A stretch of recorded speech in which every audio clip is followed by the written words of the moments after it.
My name is Janine Booth. I'm the poetry editor of Asylum. It's my privilege to be the poetry editor of Asylum. And we get loads of poems sent in, which is great, because it shows that a lot of people use poetry to express their views about mental health, their mental health, or mental health in general. I think the creative process involved in writing a poem is, broadly speaking, good for people's mental health, as it were. And as it's Asylum, we kind of select poems that are not just good poems, but also contribute to what the magazine's trying to do, challenging mainstream narratives about mental health. One of the most important ways to challenge that narrative is, one of the mainstream narratives is, if you're mentally ill, that's because there's something wrong in your head. And one of the things we want to counterpose to that is, actually, most mental ill health is caused by trauma, is caused by experiences that happen to people. And so the three poets we've invited along tonight have each contributed a poem that spells out the impact of trauma on mental health. In two cases, the first and the third I'm going to call in sexual abuse, and in the middle one, it's the impact of war. So first of all, I'm going to ask Gail to unmute herself.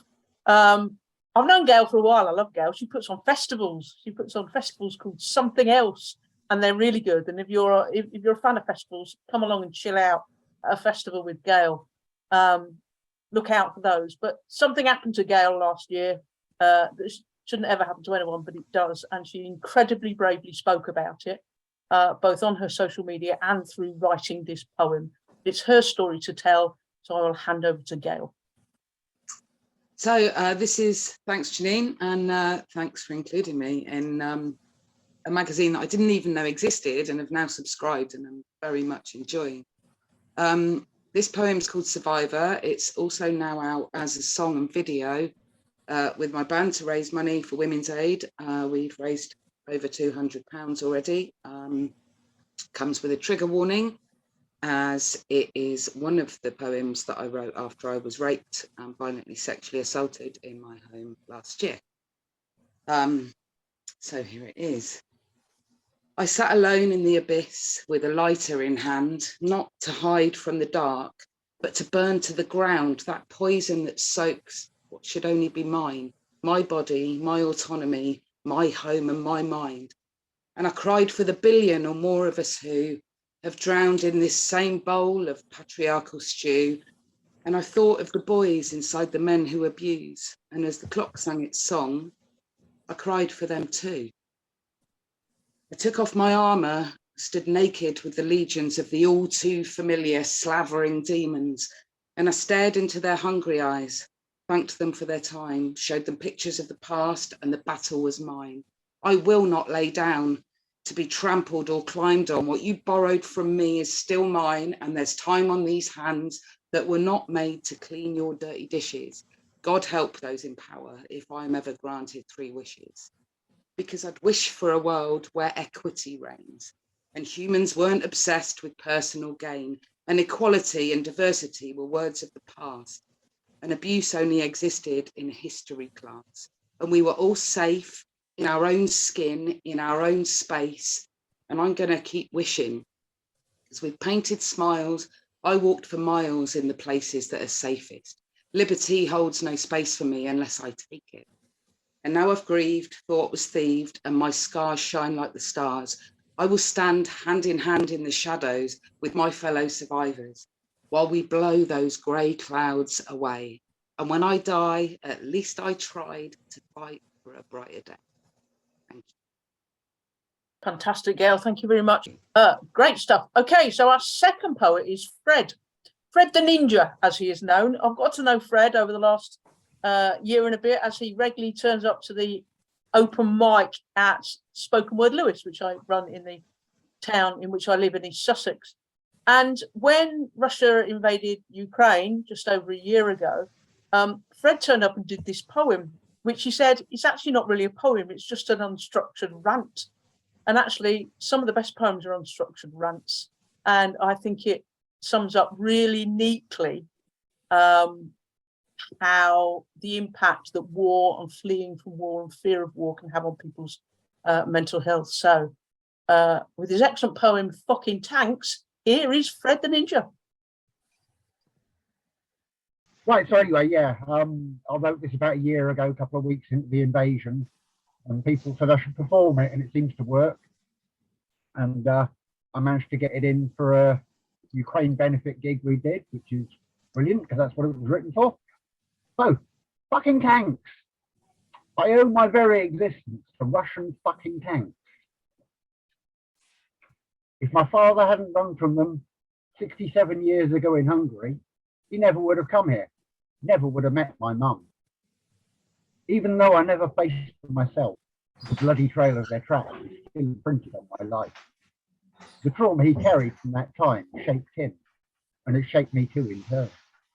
My normal is not normal, or at least it shouldn't be. It doesn't really matter whose fucking tanks they are. Every fucking tank leaves a similar trail of destruction, far beyond the reach of their puny little cannons.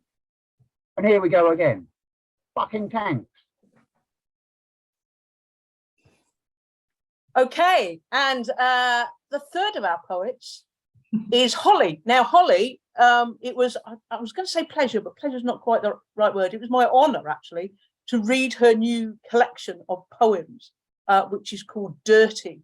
And it is, and I wrote a review of it for Asylum, in which I described it as an extraordinary, mighty, courageous, poetic record of child sexual abuse and of the ways in which survivors are traumatized and failed. So I strongly recommend this book to you.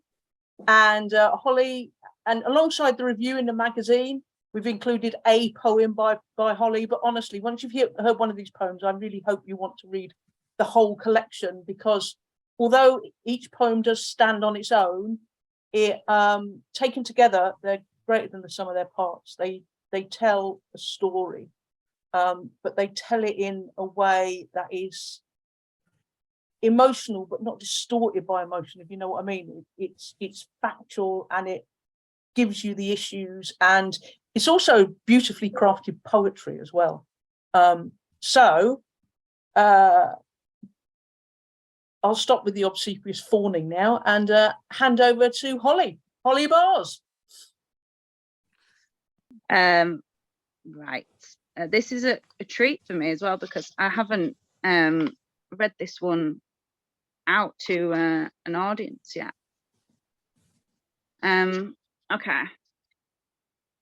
I visit CAMS at 17. The therapist still works here. I found the address from a letter header they forgot to blank out on my social file.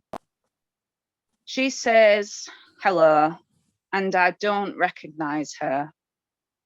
Hair, white, glasses, designer, face, old. She says, I remember you. How are you doing? Like she knows me. I don't know what to say other than the truth. I've got psychosis. I ran away. I've thought about killing myself every day since I was 10. She's satisfied. Yes, I remember you, is her reply. She gives me pictures I drew with her, says I'm lucky because in a few months they would have been shredded. The drawings are disappointingly ordinary. I tell her I had my first flashback at 14. My mum never touched me. It was her. Still, there's no shock. Her face is belief. I see hundreds of families every year, and it's been 12 years. Do you know why I remember you? And I wait for the words, hoping she will say something to flatter my vanity, because it was happening right in front of my face, and yet there seemed to be nothing anyone could do about it. Thanks very much. That was great. Thank you very, very much, Holly. And congratulations on such a brilliant collection of poems.